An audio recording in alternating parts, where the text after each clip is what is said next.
into another wonderful week of our program.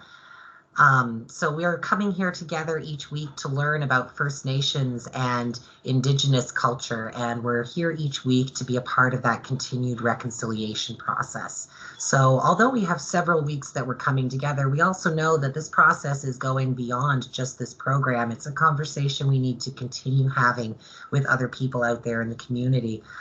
Reconciliation is an ongoing thing, and a big part of it is awareness and exposure. And so we've had the privilege over the last several weeks of starting to dive in really deep to some of these grandfather teachings and hear some of the meanings behind them to the First Nations and Indigenous culture. In addition, we've also been able to hear about a few wonderful skills that they really reflect to that we can start adopting and working on to help us continue to be a part of that reconciliation process beyond this meeting today. And so the PowerPoint here today, I will be putting it up in the files when we're done. So we'll make sure that we can, you can all go back and have a look through it. And as you've noticed, I've started the recording as well, if anybody needs to go back and have a rewatch. So this week we're going through with a conversation around self-esteem, and I would like to thank Parker Fowler. He's not able to be here with us this week, but Parker is the individual who actually had constructed a bulk of this lesson. So I would just like to give him a little shout out before I kind of take on and move forward with the rest of this. And so again, we're going to be talking about self-esteem. And the reason why we're talking about self-esteem this week is because of how it reflects to one of those grandfather teachings, the teaching around honesty. We have to know ourselves, but we also have to know ourselves honestly and openly. We need to be able to know ourselves without judgment. We need to be able to forgive ourselves. We need to feel good about ourselves for all of the strengths and all the gifts that we have, but also for the weaknesses and the challenges that we have as well. And so when we think about this teaching of honesty, knowing and appreciating ourselves and who we truly are, we can see a relationship between that and self-esteem. Okay. Because as we know ourselves very genuinely and sincerely, we can start appreciating ourselves and working on our self-esteem. We can start building that as an active tool. So as always, I would like to begin this week off with just a brief land acknowledgement. I just want to remind everybody that although we are gathering in a place that may be titled after a college or a familiar name, we are actually gathering and living on the unceded territories and the unceded lands of the First Nations and the Indigenous people of Canada. We want to recognize that they have been here for thousands and thousands of years before us, and we want to honor the contributions that they've made to this great land from generation to generation. We want to respect that land, which we now live on and we now work on, and we want to continue to be a part of positive growth on that land. We seek to create strong new relationships, ones that are positive and ones that are beneficial to all across our country. And again, it speaks to the need for reconciliation. And so with this in mind, we move forward into our talk today around honesty and around self-esteem. I'd like to get us started off with a little bit of an icebreaker. I'd like to turn it around to some of the participants here in our group today to tell us a little bit of a story. I want you to think of a time that you felt proud to either live in a community that you are a part of, or to be a part of a group that you were a part of. I want you to think about an accomplishment that you've made that you're very proud of. Think of a time that you were proud to be a part of a group, a part of a community, to have accomplished something. And when you've thought of that moment, I want to encourage you to put some comments out in the chat.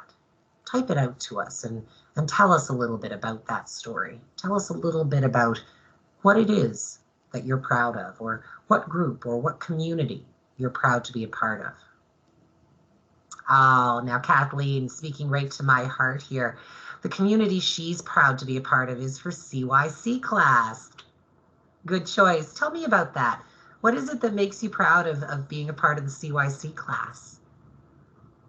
It's just a big accomplishment. You learn a lot of things. You meet people with similar backgrounds than you, and you just get to connect and talk about the real stuff that matters.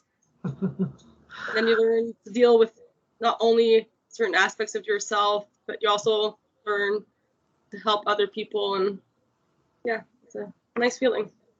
I love that. That's a fantastic answer. I'm proud of being a part of that community too. I'm proud of our CYC class and the other CYC classes around Eastern College on our campuses.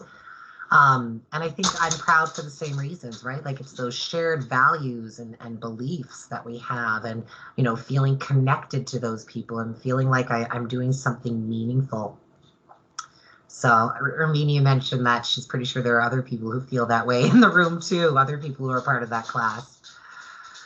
So, and Jennifer mentioned a wonderful comment here, volunteering at Youth Quest during the holidays, serving Christmas dinner and giving out presents to the youth. Jennifer, do you mind if I put you on the spot? Would you like to tell us a little bit about, you know, what it was that you were so proud of? Is it the accomplishment? Was it the social interactions? What made you feel so proud and so good about this experience? The social interaction, but just the heartwarming feeling of giving back to the community. Mm-hmm. No, it was really nice. I truly believe that when we give a gift to other people, we're giving a gift to ourselves as well. There's so much to receive when you give something to someone else. It's such a rewarding feeling, right? To know that you've had that impact. And again, the social interactions that you have can make it so rewarding as well. I think that, again, it speaks to some really great values and some really great accomplishments within those values. You know, caring for others and seeing yourself taking action around it. It's wonderful. And graduating from high school while being a teenage mom, that is a huge accomplishment, Tina. That's definitely not easy. A number of people who are teenagers and in a position of becoming new parents, it's hard to balance those things. And sometimes we have to make a choice about whether or not we are going to be a parent or a student. It takes a lot of work and it takes support to be able to wear both of those hats. So congratulations and good for you. So would you like to tell us a little bit about what makes you proud of that particular accomplishment? With me, is I had quit school when I was 15. Mm-hmm. And when I was 18, I kind of got my life back together and was going to go back to school. Mm-hmm. And then 3 months into my schooling, found out I was pregnant. That would have been very challenging, I imagine. But decided to stay with it. I got a lot of support from a few people at the school. Mm-hmm. And I had moved in with I was living with my boyfriend's parents at the time, and they were very supportive on me finishing high school. So my biggest thing was the principal asked me to bring my son to the school during graduation ceremony so that the school could see that it was possible.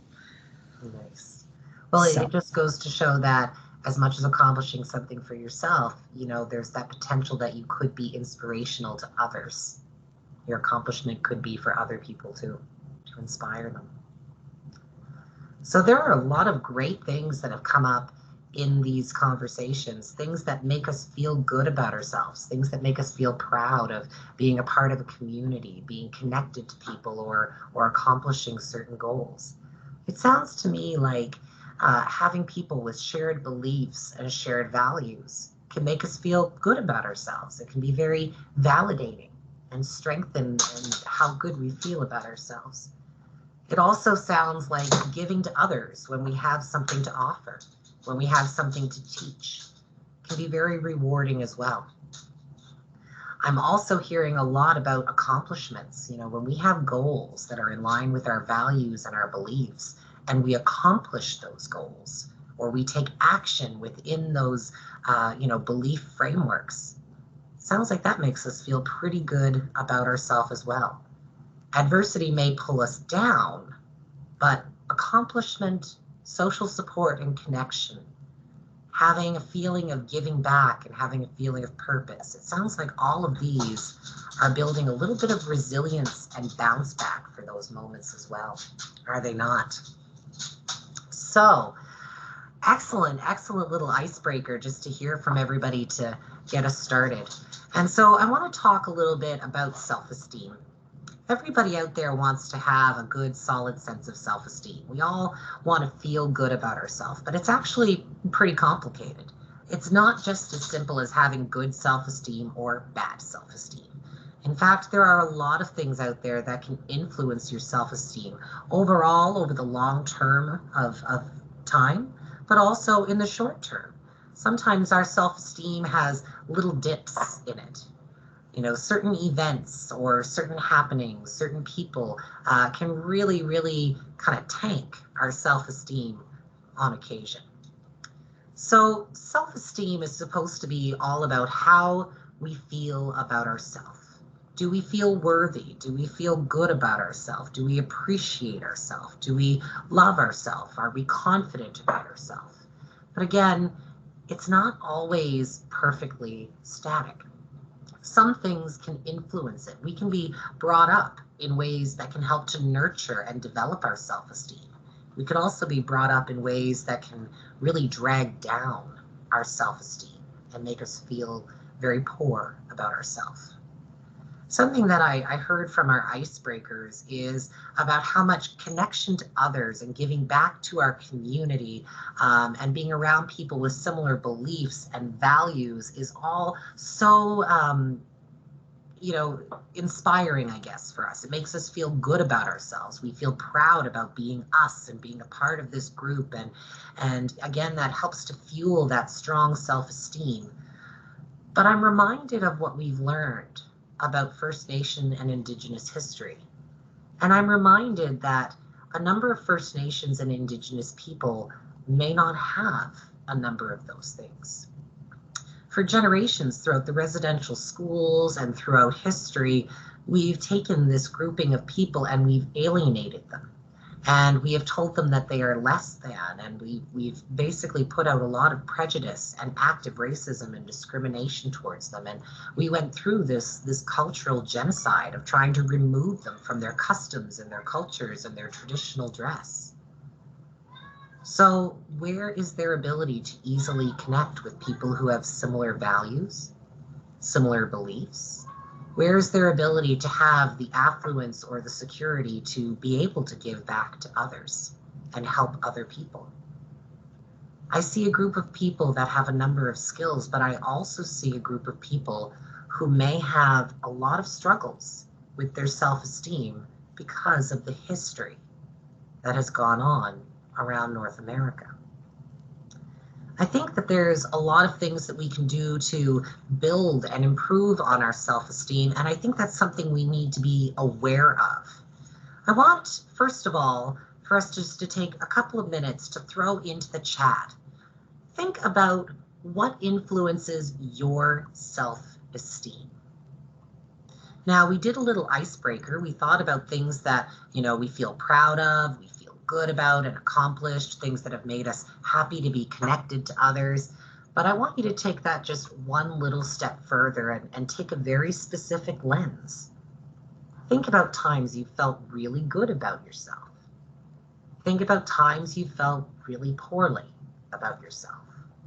What kind of things have influenced you to make you feel so good about yourself, or to make you feel as though you're not as capable or you're less than? Let's brainstorm events, situations, different things that could really strongly influence your self-esteem. So once you have those, throw them right into the chat so we can start picking those apart together. I see a couple comments starting to come in. The peers and people that you surround yourself with can strongly influence your self-esteem. I think that's a very true thing, right? The energy that people bring, are they positive? Are they negative? What is their focus? What does their language look like? What's their tone of voice look like? Do they give you lots of positive reinforcement and compliments, like Armenia said? I know I feel good when people tell me that I'm pretty or I did a good job about something. And again, the more specific the praise, the better I tend to feel about it because I know it's genuine. The opinions of others can go in both directions like that. As Carrie mentioned, again, they can really help to build you up and feel good about you, but also we can get so swept up worrying about what other people might think and how other people might judge us, that can affect our self-esteem and our self-perception in a negative way. When people notice how hard you've worked on something, and again, there's reinforcement for that, specific praise. Being able to control your weight and your body and to do so in a healthy way, I think that's a huge thing, Stacey, and I'm really proud of you for doing that too. So being able to take action to make yourself feel better, taking care of your mental health, taking care of your physical health, excellent ideas. Social media is a big one. I'm glad that came up. It can definitely influence your self-esteem in a lot of ways. Sometimes we set ourselves up and we kind of compare ourselves to other people, forgetting that social media is a highlight reel. It's what people put out there, what they choose to highlight and showcase for the rest of the world. It's not necessarily an accurate depiction of their life. There's a lot of things that are edited, especially when it comes to mass media and things that are put out in magazines, TV shows, commercials, and music videos. And so comparing ourselves to something unrealistic is really hard on us. So social media is a big one. And I want to add on to that too, the interactive nature of it as well. Felt cute, might delete later, one of my favorite selfie posts, right? And again, it's kind of speaking to that need for positive reinforcement. I'm putting something out there and I need the likes, the reactions, the compliments, the feedback to feel good about myself, or it's going to make me feel bad about myself that I didn't get those responses, and maybe I'll delete the post. So childhood is also a big one, how you were raised. You know, there's a lot to do with parenting. Again, we can instill resiliency, we can instill industry and autonomy into our children so that they can be encouraged to be independent and to be sure of themselves. But we can also really, really pull them down as well. So the way that we've been raised can strongly influence our self-esteem and the way that we look around the world. Having positive people around you, again, people around you is a huge thing, right? How your family and how your friends impact you. And I think this is a great one here from Jessica, you know, taking self-care down to some of those basic things, proper eating habits, proper sleeping habits, like making sure that we're taking good care of ourselves. It's really hard to feel good about ourselves when we're not giving ourselves the energy and the fuel to do everything we need to do. So we're going to feel good about ourselves when we prioritize ourselves to a certain point, right? So taking that time to self-care. So excellent identifying, excellent job identifying some of these influences, guys. There's lots of things out there. So now that we know a little bit about it, I'm getting a little ahead of myself. Now that we know a little bit about what's influencing our self-esteem, I want to ask you guys another question. Do you think there's anything that we can do to help build on our self-esteem if we know? Now, don't put anything into the message chat yet. Don't type anything out, because I'm going to be coming back to that in a little bit. But I just want you to get your brain going in the back there, right? Start thinking about it. If we know that all of these things influence our self-esteem, is there anything that we might be able to do about it? Just kind of keep those things in the parking lot, because that's where we're going today. Now, a big part about self-esteem, when I think about it, is the need to be honest. I can tell myself all sorts of wonderful things about myself, but if they're not true, they're not going to mean much. I find that's the same reason why specific praise goes so far, as opposed to just general good jobs.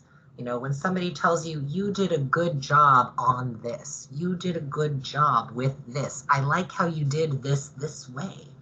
All of those details tell us that it's more honest, that it's more genuine, that it's more sincere. And that's what makes that so rewarding for us.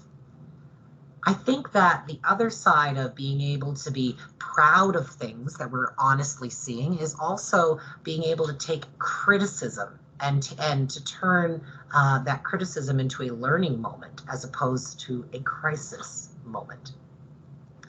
So I need to be able to see the good about myself and have that, influence my self-esteem in a positive way.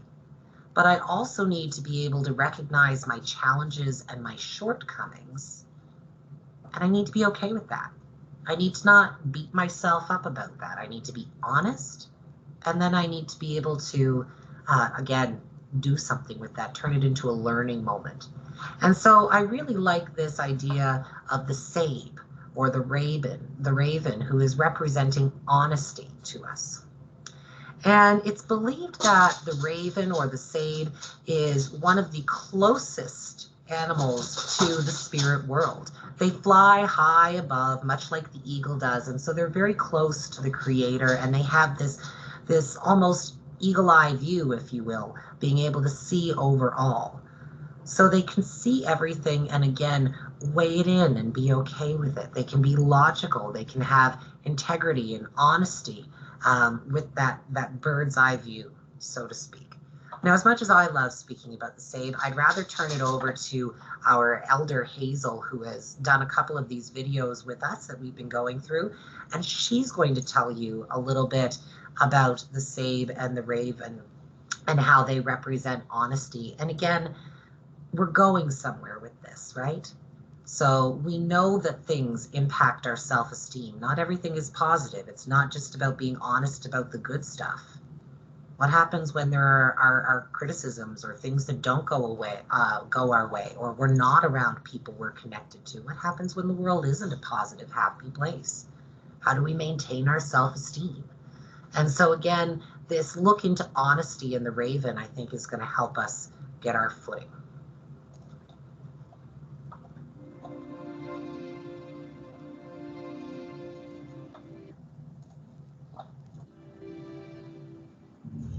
This teaching is about honesty. The symbol of honesty is the sabe, which represents this law and reflects the understanding of honesty. The elders say that when you are honest and have nothing to hide or be ashamed of, your spirit is the size of the sabe. When you lie or do something that is not good and hide it from people, it affects your spirit, not allowing it to grow strong. It does not feel good when you know you have done something wrong and hidden it. When one does this, it eats away at your conscience and it affects how you feel. So in order to have a good spirit, we must be honest to ourselves and to others. To be truly honest was to keep promises one made to others and to oneself. Honesty is the best policy. Do not lie, steal, or gossip. Keep your life simple and speak the truth. Be honest with yourself. Living your life in an honest way keeps things simple and peaceful. Choose honesty and kindness as your guides, and happiness will follow you.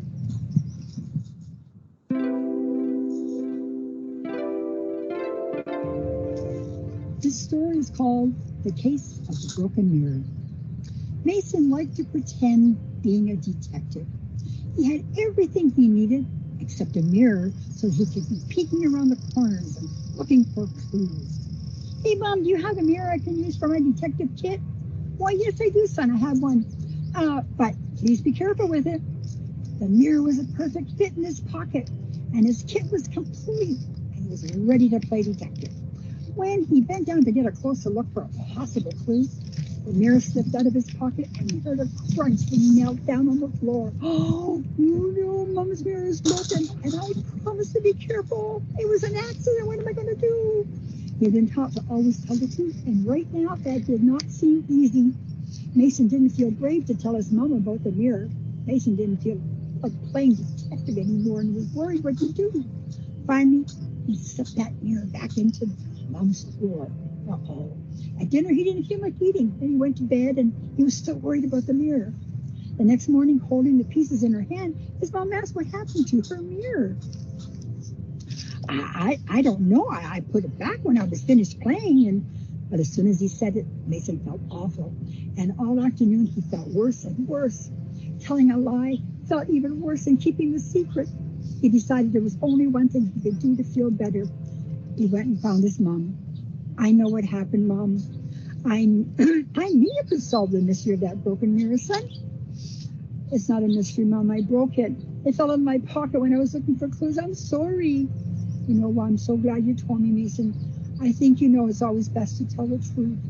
And he nodded, yeah, I hate lettuce. And he was already starting to feel better. It didn't take a detective to figure out that telling the truth was always the right thing to do. Now, be honest at school, with your teachers, your classmates. Do not try to be someone else. Be yourself, because you are good enough. It is better to be known as someone who is honest than a liar or a cheat. The highest honor that could be given to an individual was saying, there walks an honest person. They can be trusted. Live true to yourself and accept who you are. Speak from the heart.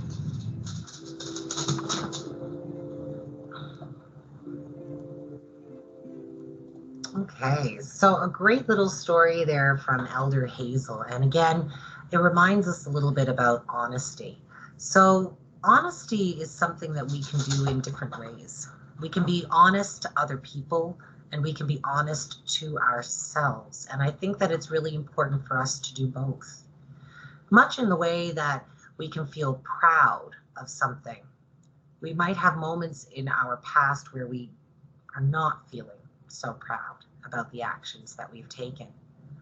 I know in the past when I've made mistakes, one of the things that I can do to help alleviate the stress and that bad feeling that I kind of have, which Hazel was describing with her story of the boy in the mirror, is to be honest with myself and with other people.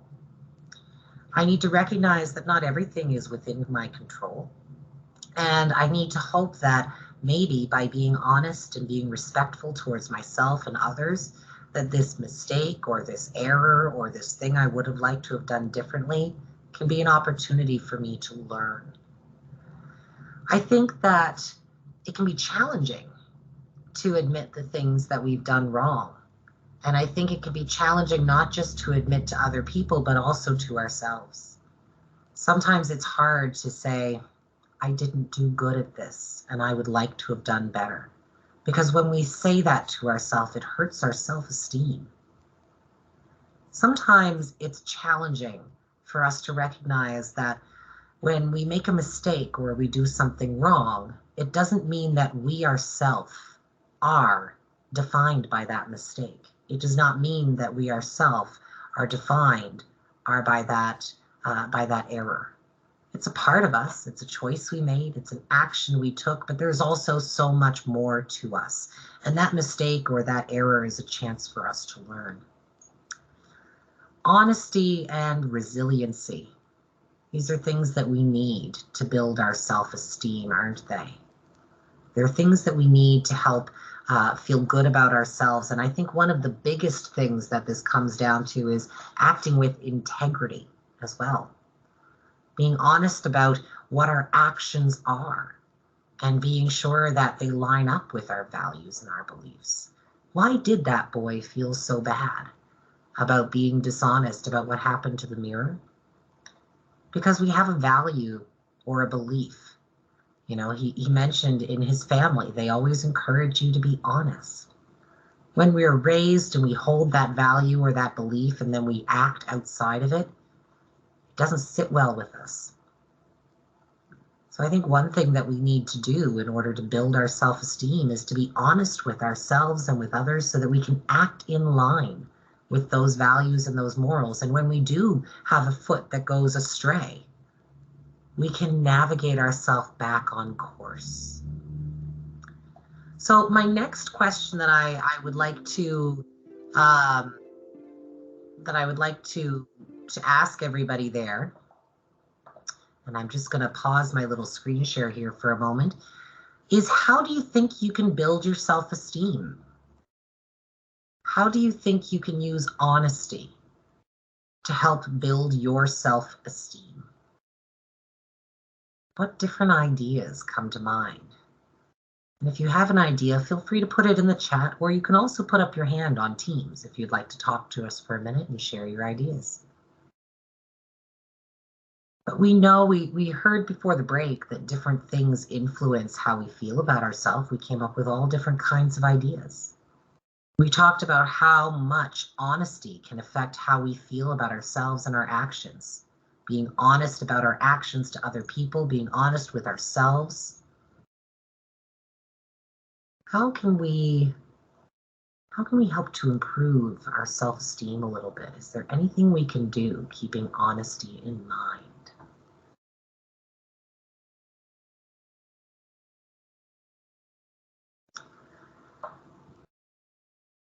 So learn on, you got to love your authentic self.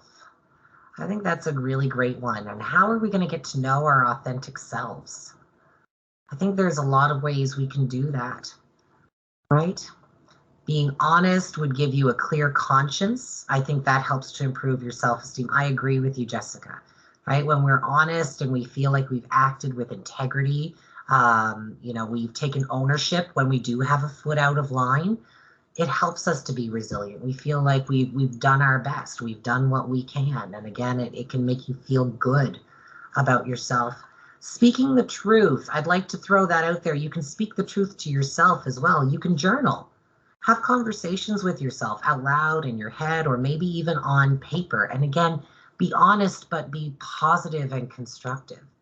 Don't write about the things that, you failed at and you tanked at. Don't put yourself down, but at the same time, be honest. I did this and this and this. I was very successful at it. I felt proud about it. But when I tried doing this, I had this issue. It was quite a challenge. And again, journal those things out. Learn from the experience. Compliment yourself. Give yourself the reinforcement where needed, but also be honest and transparent. Use a strength-based approach. All right, so you made certain mistakes, but where did you also make certain accomplishments? What did you do right that you could try to improve on differently? Love all of that. When you're honest with yourself and others, you learn more respect. I think this is true too, right? Like I've always viewed honesty and respect as being hand in hand, right? When I'm being honest with myself, I'm showing myself respect. When I'm being honest with other people, I'm showing them respect. And I like this idea from Carrie at the end to celebrate yourself. Take that time to do things, compliment yourself, give yourself some positive rewards, acknowledge the highlights, go through a photo album, write a journal entry about yourself that makes you feel good, build yourself up. Change negative thinking into positive thinking. When you recognize a negative thought process, change it. Stop yourself dead in your tracks. Don't put yourself down. You can be honest with yourself about shortcomings and issues without using a negative framework that drags yourself down. I think that's a huge one. For anybody out there in the CYC class, you might be able to think of different things that you've talked about in your program as well.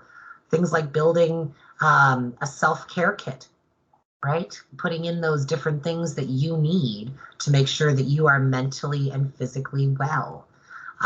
Making sure you have all of your supports handy. Or building affirmation cards to send yourself positive messages and again, rebuild yourself. So if you do have a moment where you're not proud of an action or you've received some criticism or you've been around some negative people and again, your self-esteem is waning and waxing a little bit, maybe you could turn to some of those tools to build it back up again. Because again, we know what has influenced our self-esteem. So let's think about that. All right, some excellent ideas. Now, there's a lot of different types of things out there that we can use to help build self-esteem. I'll tell you now that people can go and they can engage in one-on-one psychotherapy. They can engage in group therapies. They can engage in community programs. They can do all sorts of things to help build resiliency and build self-esteem. But there's also a lot that we can just do in our day-to-day lives. So we can reframe those negative thoughts. We can take a strength-based approach. We can be honest about things, but let's also be careful of our wording, right? I am not a failure. So I didn't fail at this or suck at that, but I could have done better at this. And I would like to improve on that skill. I made a bit of improvement here, but I'm still working on that. A positive journal or a constructive journal can be really, really helpful. I really strongly encourage you guys to consider that, right? Just to consider it. So a couple of tips and tricks to being honest with yourself and being able to build your self-esteem. Be aware of your thoughts, be aware of your beliefs, take a step back and try to accept them. And again, these are just a little, a couple of generic ones, but I want to hear from the rest of you, because these are certainly not the only ones out there. And I got a couple notes jotted down here to keep adding to this. But what are some other things that we can do? So a few have already come up. We're being honest and open with ourselves. We're celebrating ourselves. We're reframing our positive thinking. We're being honest. One of the other ones that I had jotted down here was to give back. I always feel really good when I'm building positive relations and I'm giving back to people or my community or to something. It makes me feel like I have a purpose. I have something of value. And so I think that's a really great way to build self-esteem too, right? To find something you can give back. We all have a special gift. We all have a little extra of something. If it's not money or a skill, it could be something as simple as your time and your smile. So I think those are a few things. And again, honesty is the real trick to this. I can say things to myself till I'm blue in my face, all kinds of positive affirmations. But if they're not things about myself that are actually true, that I actually believe, that I actually try to act on, they're only going to mean so much. I need to be transparent with myself. I need to be proud of the things that I'm proud of. And I need to be okay with my shortcomings. I need to be okay with not being perfect. I think that this also helps us a lot with the way we interact with other people. When I can accept myself for not being perfect, it makes it a little easier to accept and realize that other people aren't perfect either. It can really change the way that you see the world, and it can also help a little bit with, again, some of those prejudgments that we might have. So we're going on 1:45, and I have a little bit of an activity that I would like to wrap the day up with. And it's just a simple little activity, nothing too complicated. But what I would like you to do is I would like you to pick a couple of things that you are going to do this week. And I want you to make a little commitment to yourself. What are you going to do to help with your self-esteem? Are you going to journal? Maybe write about some of your accomplishments and things that you're proud of. Or maybe write about some of your shortcomings in a positive and constructive way to help you reframe them. Are you going to practice being honest and accepting responsibility to yourself and to other people? Are you going to practice your self-care? Are you going to find a way to give back and do for others? Are you going to find a way to spend time with people who share your values and your beliefs? Another big thing that can improve our self-esteem that we mentioned is feeling like we're growing, feeling like we're learning, feeling like we're accomplishing our goals. There's another thing you can do to improve your self-esteem. Why not make an action plan? Set some very specific goals for yourself with time and details and deadlines and tools and resources and as much detail as you can put in there so you can accomplish those goals. And how good are you going to feel when you accomplish that goal? Right? So again, what are you going to do to improve your self-esteem? Make yourself a commitment. Make yourself a promise today. Now, there's one other little side to this activity that I want to ask you to do. Because let's be honest, it's not all about us. It's about other people too. We have our own self-esteem. We have our own self-image. We have our own need to be honest with ourselves. But we also have a need to be honest with others. We also recognize that other people have a self-esteem. Other people have an experience in the world. So my second question for you is, what commitments are you going to make to building the self-esteem of other people around you? When somebody offers to give something to you, do you think that accepting it graciously may empower them to feel good about what they've done? Do you think that providing honest, detailed feedback and reinforcement could help to build somebody else up as much as it helps to build you up? Do you think that spending time with other people who share your values and beliefs might help them feel good about themselves in the same way that it helps you feel good about yourself? So in addition to what you're going to do to work on your self-esteem this week, I also want to know, what are you going to do to work on other people's self-esteem? And again, remember that honesty needs to be that underlying factor, because that's what really makes it stick. Good job only means so much. You did a really great job when you did this way. I really admire how you got this result. That's honest, that's detailed, that's transparent, that's meaningful. So if anybody has any ideas as we wrap up our day, you are more than welcome to throw them into the chat. But again, those are your challenges, those are your homework. And I'm going to want to hear about that next week.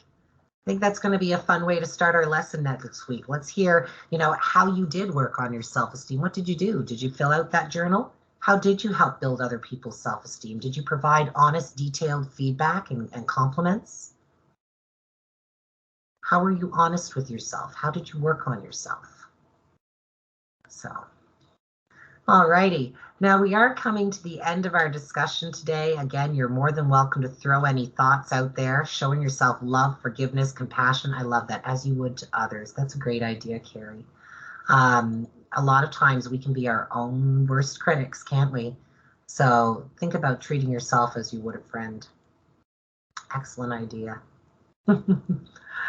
All right. So does anybody have any questions or any thoughts for me before we wrap up our lunch session for the day?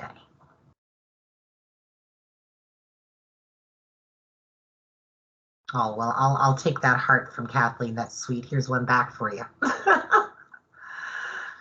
All right. Well, thank you so much, everybody, for joining us again today. We have a couple of more weeks together, don't we? We're getting close to the end, but we do have a couple of more weeks to go. And then after we get through those couple more grandfather teachings, we're going to be talking a little bit about reconciliation to bring everything to a nice close. So thank you, everybody, for joining us again this week. I love the ideas that are coming into the chat, and again, just keep them coming for your classmates, and we can't wait to hear more about them for next week. So take care, have a wonderful afternoon, and I'll look forward to seeing you next week. Bye-bye, everybody.